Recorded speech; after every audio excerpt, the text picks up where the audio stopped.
জামালপুরের মেলান্দহে গণসংযোগে ব্যস্ত সময় পার করছেন বিএনপির মনোনয়ন প্রত্যাশী উপজেলা বিএনপির যুগ্ম সাধারণ সম্পাদক সাদিকুর রহমান সিদ্দিকী শুভ।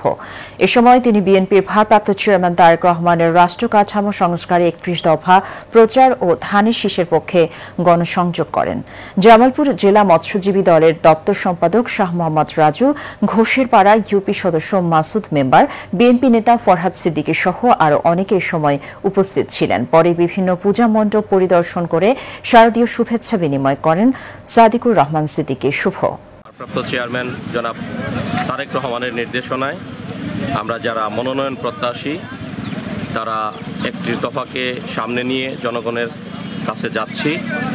জনগণ যাকে সমর্থন করবে, মাঠ যাদেরকে সমর্থন করবে, আমরা বিশ্বাস করি দলের ভারপ্রাপ্ত চেয়ারম্যান দেশনায়ক তারেক রহমান, তারুণ্যের অহংকার তারেক রহমান তাকেই মনোনয়ন দিবেন।